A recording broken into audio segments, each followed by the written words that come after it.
सम्मानित साथियों, सादर अभिवादन।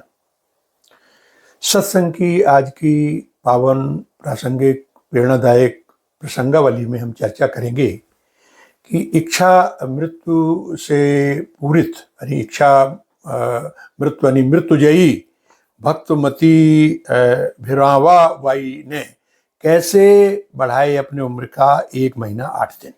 ये प्रसंग बहुत ही प्रेरणादायक, अलौकिक, अद्भुत और आश्चर्यजनक है। मैं चाहूंगा पूरी संवाद यात्रा में आपकी सहभागिता प्राप्त हो। सम्मानित साथियों, ये समय था 1945 का।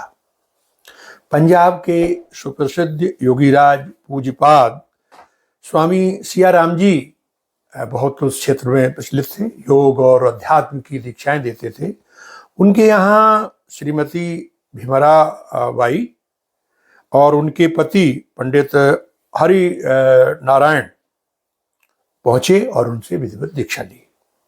तो श्रीमती भीमराबाई जो हैं वो बहुत ही धार्मिक स्वभाव की थी और महीने में 5-5 दिन निराहार व्रत करती रहती थी।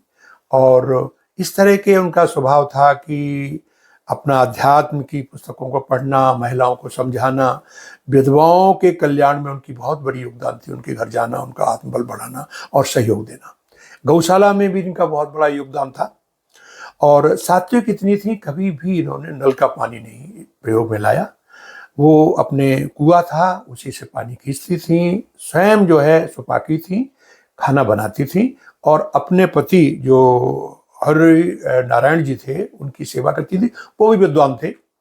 इस तरह से ये दंपति जो है वैसे भगवान कृष्ण के अनन्य भक्त थे, लेकिन यौगिक जब वो दीक्षा ले ली तो योग में भी साधना और समाधि के आनंद राशि की भी पात्रा बन गई थी और प्राणायाम की विभिन्न विधियों की पारंगता हो गई थी। ऐसा हुआ एक बार कि ये कई बार ऐसी भविष्यवाणियां कर देती थी लोग जो क्षेत्र के आते थे। तो एक बार उन्होंने अपने पति के मृत्यु की भविष्यवाणी की और वही हुआ। नियत समय आने पर उन्होंने सुंदर गऊ के गोबर से नीचे लिपवा कर उनका आसन लगाया और उनमें गंगा जल के मुख में और तुलसी पत्र डाला और कुछ मिनटों में वो प्राणायाम के द्वारा से उनका शरीर शांत हो गया। इसके कुछ समय बाद इन्होंने ये घोषणा की कि अमुक तिथि को मुझे भी संसार छोड़ना है। तो अब चूंकि ये बहुत ही लोकप्रिय थी, पूरे क्षेत्र में इनकी बात फैल गई, सभी लोग आने लगे। उस दिन जिस दिन का उन्होंने कहा था, तय जो तिथि की थी, तो उसी तरह उन्होंने अपने जो कक्ष था उसको गौ के गोबर से पुतवाया, सुंदर उसमें जो है वहाँ पर कुछ आसन बिछवाया और गंगा जल, तुलसी के दल उनके जो पुत्र थे 2 उन्होंने डाले। उनके पुत्रों के बारे में बता दें, ये जो इनके 2 पुत्र थे, एक थे कृष्णानंद जी, वो आध्यात्मिक प्रवचन किया करते थे लेकिन बड़े परमार्थिक थे, ज़्यादा लोगों का कल्याण ही करते थे। और दूसरा इनका पुत्र था चंद्रमणि जी, जो रेलवे में सर्विस करता था लेकिन बड़ा सात्विक स्वभाव का था। वो इनको जो है 5 रुपए उससे लेती थी सात्विक महीने खर्च के लिए। एक बार उसने 25 रुपए दिए, उन्होंने वापस कर दिए कि नहीं बेटा, मेरा 5 रुपए में काम चलेगा। तो दोनों पुत्र उस समय थे और वो सब तैयारी हो गई थी कि अब ये अपना जो है शरीर छोड़ने वाली हैं, बस प्राणायाम की प्रक्रिया करने वाली थी। तभी इनके भतीजे का जो पुत्र था वो वैद्य देवेंद्र शर्मा जी, वो अचानक वहाँ आया और उसने कहा कि माता जी आप ये क्या करने जा रही हैं? आपको मालूम है कि 1 महीने 8 दिन के बाद सूर्य जो है चंद्रायन में प्रवेश करेंगे और अभी दक्षिणायन में है, तो आप तो बड़ी सात्विक रही हैं, आप इस जो है गलत समय में क्यों अपना शरीर छोड़ रही हैं? उन्होंने कहा बेटा मैंने पहले से, हमारा तय है और विधि का विधान कोई टाल नहीं सकता, मुझे अब जाना है।